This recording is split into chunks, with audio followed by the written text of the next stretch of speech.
हे प्रभु हमारे अवगुण आप मत देखिएगा। भक्त जन कहते हैं हे प्रभु हमारे अपराध ना गिनिएगा राधा रानी। हे लाडली जू हमारे अपराध ना गिनिएगा, क्योंकि अपराध इतने हैं कि गिने ही नहीं जा सकते। भगवान का एक नाम है दीन दयाल, भगवान का नाम है पतित पावन। पतित पावन नाम कैसे पड़ा भगवान का? यदि पतितों को तारेंगे ही नहीं तो इन्हें पतित पावन कहेगा कौन? क्यों? सही है। पतित पावन तो तब कहलाएंगे ना भगवान जब वो किसी पतित को तारें। तो हे प्रभु हमें तार कर ही आप पतित पावन बन जाइए, क्योंकि हम जैसे पतित को तारेंगे हमें पावन करेंगे तब ना आप पतित पावन कहलाएंगे।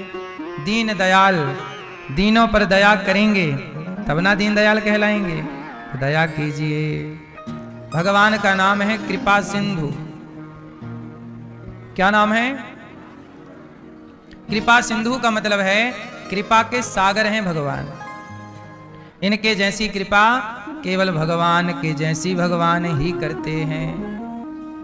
कृपा की ना होती जो आदत तुम्हारी तो सोनी ही रहती अदालत तुम्हारी। गरीबों के दिल में जगह तुम न पाते तो किस दिल में होती हिफाजत तुम्हारी। भगवान की इस पावन कथा को आप सब सुनकर अपने जीवन को कृतार्थ कर रहे हैं। हमारी मैया श्रीमती प्रोफेसर डॉक्टर प्रेमलता वार्ष्णेय जी जो प्रेम से कथा की गंगा में डुबकी लगाने के लिए जयपुर से मैया यहाँ आई हैं और अपने जीवन को कृतार्थ कर रही हैं मैया जी। मैया के द्वारा इनका पूरा परिवार और जो यहाँ नहीं आ पाए वो अपने घर पर बैठ के टीवी के द्वारा लोग सुन रहे हैं। कुछ लोग आपके पति स्वर्गीय प्रोफेसर डॉक्टर मुकेश चंद्र वार्ष्णेय जी, उनके लिए और स्वर्गीय पुत्र अप्रतिम कुमार वार्ष्णेय जी की पुण्य स्मृति में मैया जी कथा का पावन आयोजन करा रही हैं।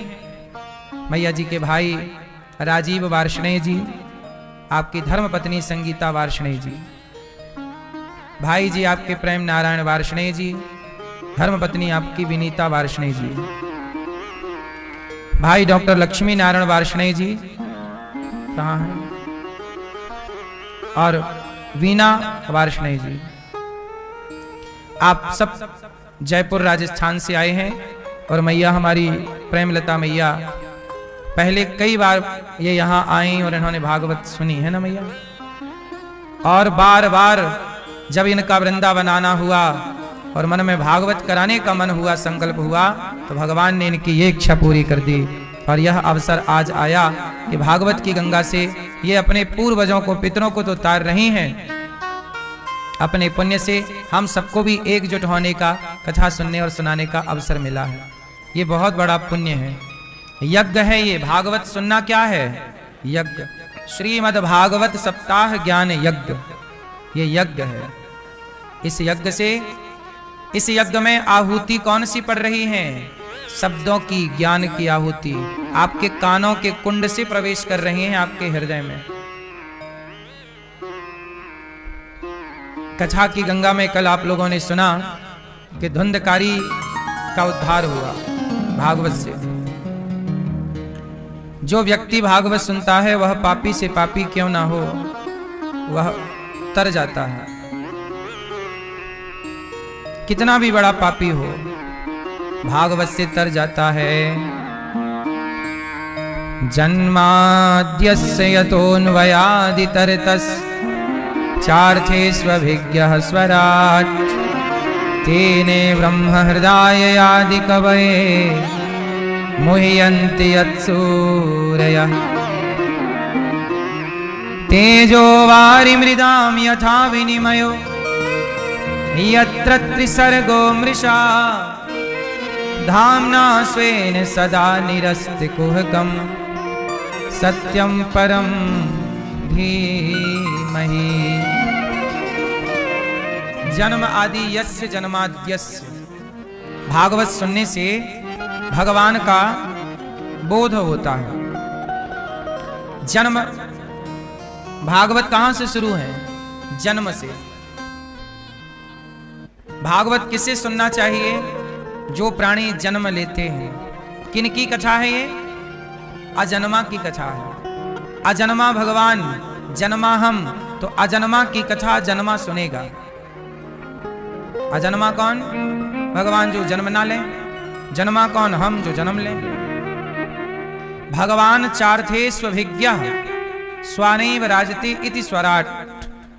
जिन भगवान को किसी से प्रकाश लेने की आवश्यकता नहीं पड़ती, वो भगवान स्वयं प्रकाश, स्वयं प्रकाशित हैं। चार्थेस्व, भगवान सब कुछ जानते हैं।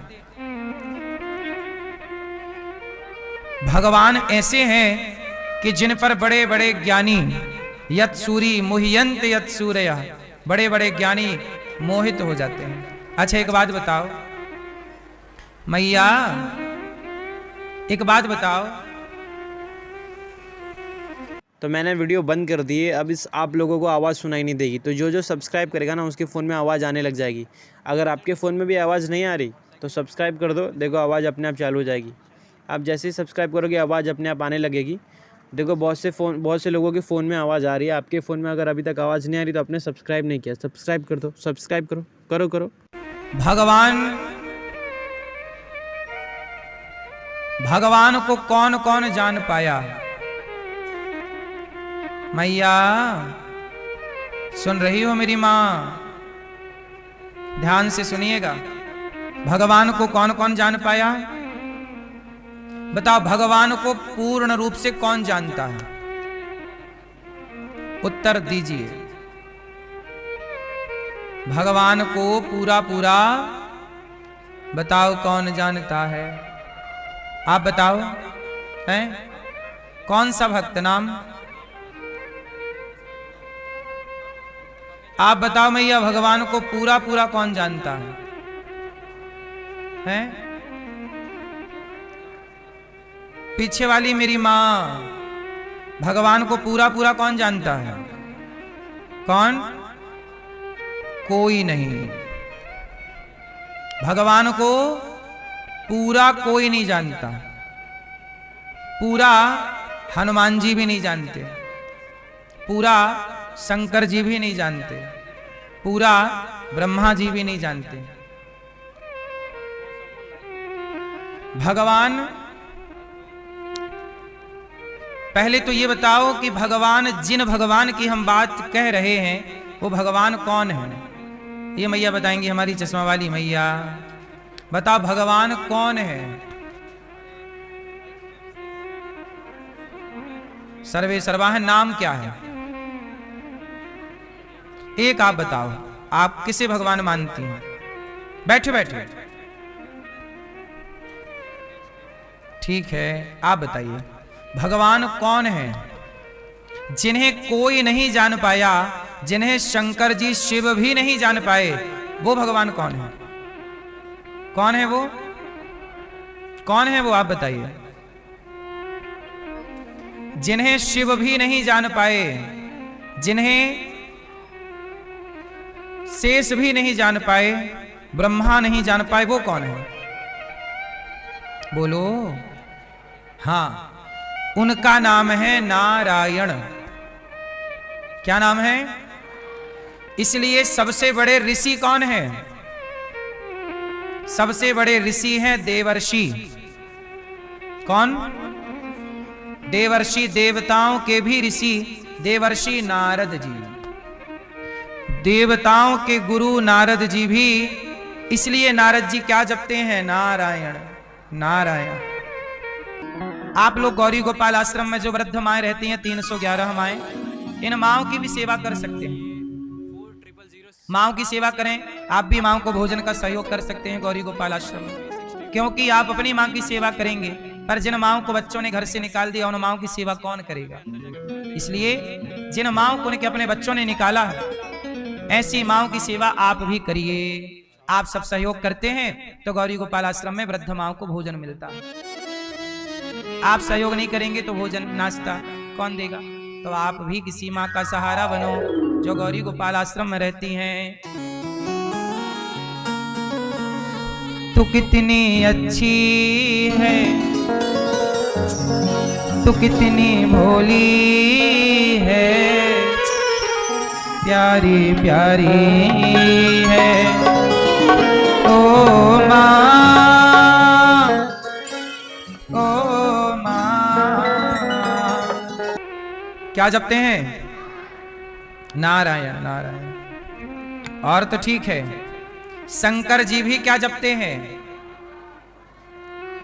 शंकर जी हनुमान बन के आए त्रेता में और राम राम जपे।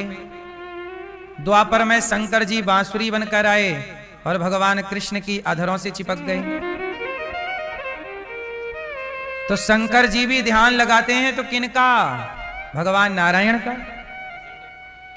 अब आप ध्यान से सुनो, जिन कृष्ण की आप भागवत सुन रहे हैं, जो जिनकी आप भागवत सुन रहे हैं वो भगवान हैं। और भगवान वो जिन भगवान, अच्छा ब्रह्मा कितने हैं? कितने ब्रह्मा हैं? करोड़ों। विष्णु कितने हैं? ब्रह्मा, विष्णु और शिव, ये तीनों हजारों हैं। क्यों हजारों हैं? क्योंकि भगवान के ऐसे हजारों ब्रह्मांड हैं। तो एक एक ब्रह्मांड की व्यवस्था में 3 लोग चाहिए, ब्रह्मा, विष्णु और शिव। तो एक ब्रह्मा से एक ब्रह्मांड संभलेगा, तो दूसरे ब्रह्मांड के लिए दूसरे ब्रह्मा, दूसरे विष्णु और दूसरे शिव। तो अनेक अनेक ब्रह्मा, अनेक अनेक विष्णु, अनेक अनेक शिव भी उन्हीं नारायण का ध्यान करते रहते हैं।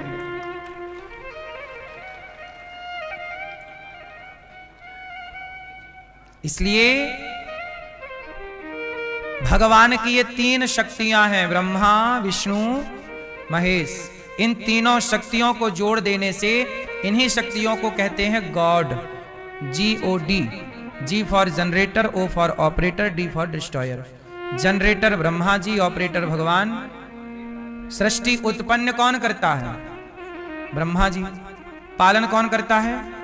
भगवान विष्णु। और संहार कौन करता है? भगवान शिव। ये तीनों शक्तियों को जोड़ा तो बना God. G generator, O operator, D तीनों को जोड़ा तो गॉड। ठीक है। अब बहुत ध्यान से सुनने का विषय है। ये 3 शक्तियां ही हर समय काम करती हैं। भगवान हर क्षण क्या करते हैं? उत्पत्ति। हर क्षण क्या करते हैं? पालन। हर क्षण क्या करते हैं? संहार।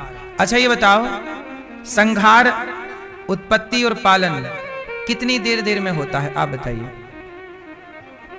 हाँ, हर क्षण जितनी देर में आपने पलकें झपकाई, इतनी देर में उत्पत्ति भी हो गई और पालन भी हो गया और संहार। इसे और सूक्ष्म दृष्टि से देखिए। आप ये बताइए कि जैसे आप कल थे वैसे आज हैं कि नहीं? कल से आज में आपके शरीर में बहुत सारा परिवर्तन, बहुत सारे सेल्स बने और बिगड़ गए। आपका शरीर हर क्षण बदल रहा है। जवानी देखो ना, बच्चा पैदा हुआ था 2.5 किलो का था, तनिक सा बड़ा हुआ, बड़ा कब हो गया? देखते देखते। तो वो प्रत्येक घंटे, प्रत्येक सेकंड बदलाव चल ही तो रहा है, पर वो बदलाव इतना सूक्ष्म है कि हमारी आंखों में पकड़ में नहीं आता। जब आप किसी को 1-2 साल बाद देखते हैं तब उसकी शकल सूरत बदली बदली दिखती, यार तू तो बदल गया, क्यों? लेकिन जो रेगुलर देखने वाला है उसके सामने बदलाव नजर नहीं आता। क्यों? सही है गलत है?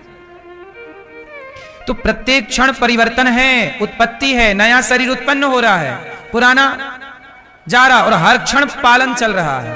हर क्षण क्या है? आपको हर क्षण ऑक्सीजन मिल रही है, हर क्षण आपके लिए अग्नि काम कर रही है। आपका भोजन कौन पचा रहा है? आप अपना शरीर देख लीजिए, अभी आपका पेट गर्म होगा, अग्नि हर क्षण काम कर रही है। तो हर क्षण पालन, हर क्षण उत्पत्ति और हर क्षण संहार, यही ब्रह्मा विष्णु महेश है, यही। और इन तीनों को कंट्रोल भगवान श्रीमन नारायण का है। इन तीनों को आदेश भगवान नारायण का, आपको यह कार्य करना है। अब आप ये मत समझ लीजिएगा कि शिव नारायण से अलग है। भगवान नारायण, एक बात बताएं, भगवान मूल में भगवान नारायण है। भगवान नारायण ही तीन शक्तियों के रूप में प्रकट हो जाते हैं, वही डिवाइड हो गए तीन भागों में, ब्रह्मा विष्णु महेश। बोलो हां। अब जरा सोचिएगा, लोहे से बनती है हथौड़ी और लोहे से बनती है छेनी, और ये दोनों मिलके लोहा काटती रहती हैं। बोलो हां। लोहे की छेनी, लोहे की हथौड़ी और लोहा काट रही है।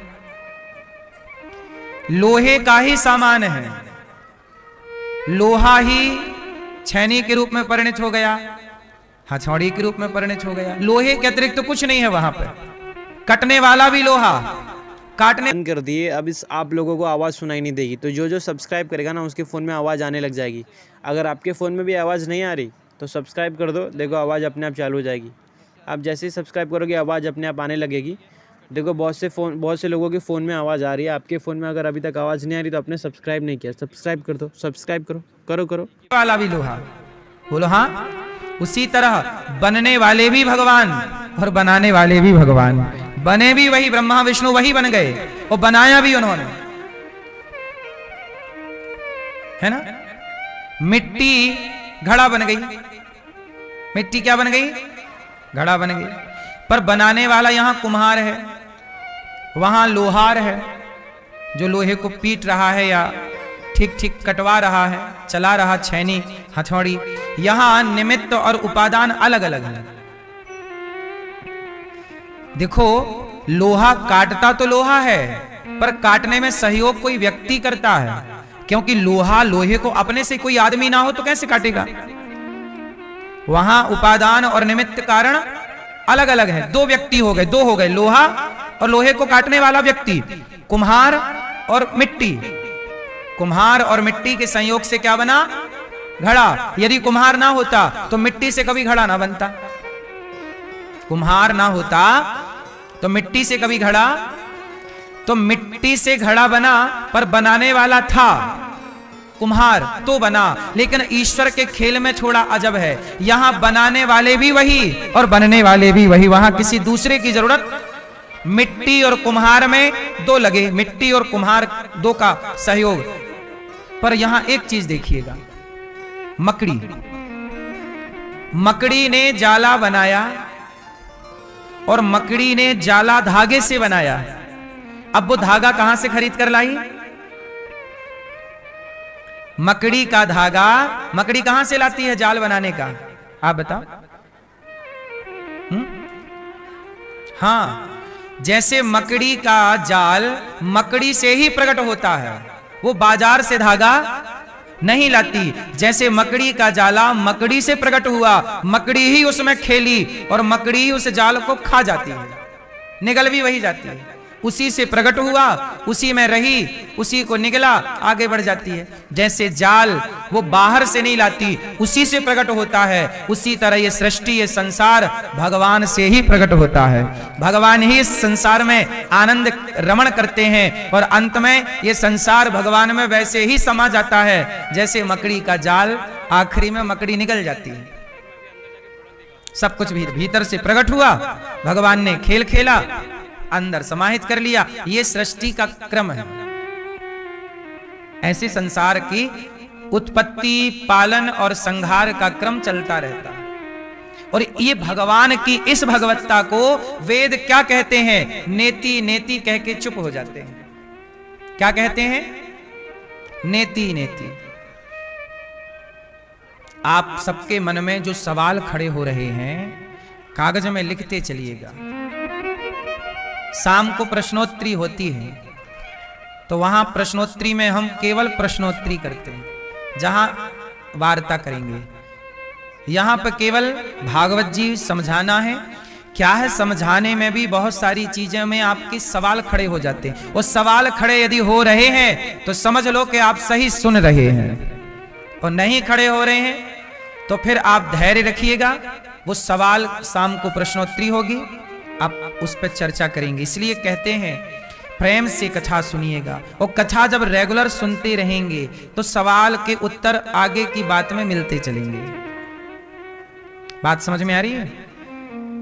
जिन जिनको बहुत सारे ईश्वर से लेके सवाल हैं उन्हें भागवत जरूर सुननी चाहिए, क्योंकि भागवत में राजा परीक्षित ने सवाल ही तो किए हैं सुखदेव जी से, प्रश्नोत्तरी तो है ये चर्चा। इसलिए हम आपसे पहले सवाल पूछ लेते हैं, उत्तर देते हैं, ताकि कोई कंफ्यूज ना हो। शास्त्रों को प्रेम से सुनना है और शाम को प्रश्नोत्तरी में मस्त चर्चा करेंगे। क्या समझ में नहीं आया शाम को 7 बजे। तो जन्माद्यस्य आखिरी में है सत्यम परम धीमहि, वो भगवान जो सत्य हैं, जो ब्रह्मा विष्णु महेश को भी प्रकट करने की सामर्थ्य रखते हैं, उन सत्यम परम धीमहि भगवान श्रीमन नारायण का हम ध्यान करते हैं, उन्हें हृदय में धारण करते हैं। धर्म प्रोज्जित कई तवोत्र परमो निर्मत्सराणाम सताम। धर्म क्या है? अब देखो भागवत जी का पहला सवाल आया, धर्म क्या है? क्या है धर्म मेरी मां? धर्म क्या है? धर्म किसे कहते हैं? मैया बताओ, पीछे वाली मैया, मैया धर्म किसे कहते हैं? किसे कहते हैं? बोलो, धर्म किसे कहते हैं? धर्म सवै पुंसाम परो धर्मो यतो भक्ति रधोक्षजे। परम धर्म क्या है? सच बोलना, दया करना, जीव मात्र पर दया का भाव रखना, निष्कपट रहना, यही धर्म है। अभी आप लोगों ने देखा होगा, देखो हम सनातनियों का धर्म क्या है कि हम चींटी को मारना भी पाप समझते हैं। चींटी को मारना भी पाप समझते हैं। और अभी बांग्लादेश में विधर्मियों ने, जानते हो क्या किया? एक दीपू चंद्र दास नाम का एक लड़का था, उस लड़के को बांग्लादेश के कुछ विधर्मियों ने पकड़ करके मारा, और जब मारने से नहीं मरा तो जिंदा उसे पेड़ पे लटका के पेट्रोल डाल के जला दिया, और जल रहा था तो भी उसे मार रहे थे डंडों से। अब बताइए इतना निर्दयी कौन हो सकता है? किसी आदमी को, किसी व्यक्ति को आप जिंदा जला दें, इससे बड़ी निर्दयता हो सकती है? इससे बड़ा निर्दयी कोई हो सकता है? इसलिए हम सनातनी सबकी आंखों में क्यों खटकते रहते हैं? क्योंकि हम सनातनियों के अंदर दया है, करुणा है। हम जरूरत से ज्यादा दयावान हो गए मेरी मां, इसलिए हम सनातनियों को जिंदा जलाने लग गए लोग। इसलिए आप लोगों से कहता हूं, दया करिएगा, पर इतनी भी ना हो कि तुम्हें कोई जीवित जिंदा जला दे। ये आज बांग्लादेश में हुआ, आज मतलब अभी कुछ दिन पहले ये बांग्लादेश में हुआ। ये बांग्लादेश क्या है? ये भारत ही तो था। अब कहां गए वो लोग जो बंटवारे का समर्थन करते थे? ना बांटा होता भारत को, ना किए होते टुकड़े, तो ऐसे हिंदुओं को जिंदा ना जलना पड़ता आग में। ये बांटने वालों को ही तो पाप लगेगा, और वो अपने को महान बनाए भारत में बैठे हैं। तुम तो बांट के मर गए, लेकिन आज भी तुम्हारी एक गलती का परिणाम, आज भी आजादी के 60-70 साल बाद भी देखो परिणाम क्या है। इसलिए कहता हूं सनातनियों, संगठित रहो, वरना देख लो बांग्लादेश में कैसे जिंदा जला दिया उसे, और पुलिस वहीं खड़ी है, सिस्टम वहीं खड़ा, कोई नहीं रोक रहा है, कोई सरकार नहीं रोक रही है। अब कोई दुनिया के लोग चिल्ला भी नहीं रहे हैं कि हिंदुओं के ऊपर अत्याचार हो रहा है, और किसी मजहबी पंथ के ऊपर तनिक सी बात हो जाए तो हिंदुओं को घेर लिया जाता है, और हिंदुओं को जिंदा जलाया जा रहा है। सब चुप हैं। सनातनियों, चारों ओर झांक कर देख लेना। इसलिए कहता हूं सनातनियों, संगठित रहो, अपनों से गद्दारी ना करो, अपनों से लड़ाइयां ना करो। तुम्हारा दुश्मन कौन है, अपने दुश्मन को पहचान लो।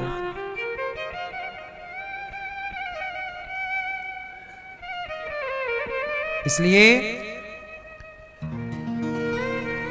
गौरी गोपाल में आपने देखा होगा सवेरे से हजारों साधु संत आते हैं, उन्हें प्रेम से भोजन दिया जाता है कि नहीं? प्रेम से संतों को भोजन, दाल चावल सब्जी रोटी खीर पूड़ी, उनको आदर सम्मान प्रेम से दिया जाता है। आपको भी प्रेम से ये दास कथा सुनाता है। ये हजारों संत देखो लाइन में खड़े हैं। ये गौरी गोपाल में नित्य भोजन बंटता है, प्रेम से दिया जाता है, इसलिए तो आते हैं। और मुझे विश्वास है कि इन संतों के रूप में तो मैंने वीडियो बंद कर दी है, अब इस आप लोगों को आवाज़ सुनाई नहीं देगी। तो जो सब्सक्राइब करेगा ना उसके फ़ोन में आवाज़ आने लग जाएगी। अगर आपके फ़ोन में भी आवाज़ नहीं आ रही तो सब्सक्राइब कर दो, देखो आवाज़ अपने आप चालू हो जाएगी। आप जैसे ही सब्सक्राइब करोगे आवाज़ अपने आप आने लगेगी। देखो बहुत से लोगों के फ़ोन में आवाज़ आ रही है, आपके फ़ोन में अगर अभी तक आवाज़ नहीं आ रही तो आपने सब्सक्राइब नहीं किया, सब्सक्राइब कर दो, सब्सक्राइब करो। ये संत नहीं भगवान ही आते हैं यहाँ की सेवा को ग्रहण करने के लिए। इसलिए मेरी माँ, आप भी प्रेम से संतों को भोजन बंटवाओ। जो इन संतों को प्रेम से भोजन कराएगा उसी का तो प्रेम भगवान से होगा, वरना प्रेम कैसे होगा? इसलिए आप भी एक दिन की सेवा, भोजन की सेवा प्रेम से बंटवाओ कि आज हम अपनी ओर से बंटवाएंगे, संतों को भोजन कराएंगे। यहाँ अखंड रसोई चलती है, 25 से 30 हजार लोग पर डे भोजन करते हैं। आप भी एक दिन की सेवा प्रेम से बंटवाओ, आज भैया हम बंटवाएंगे। आज हमारी ओर से, आज पूर्णिमा भी है और प्रतिपदा भी है ना, उदया तिथि, और आज से कार्तिक माह भी स्टार्ट हो गया और कुछ लोग शरद पूर्णिमा आज भी मना रहे हैं। तो 2 पूर्णिमा थी, कल भी पूर्णिमा थी और आज भी पूर्णिमा।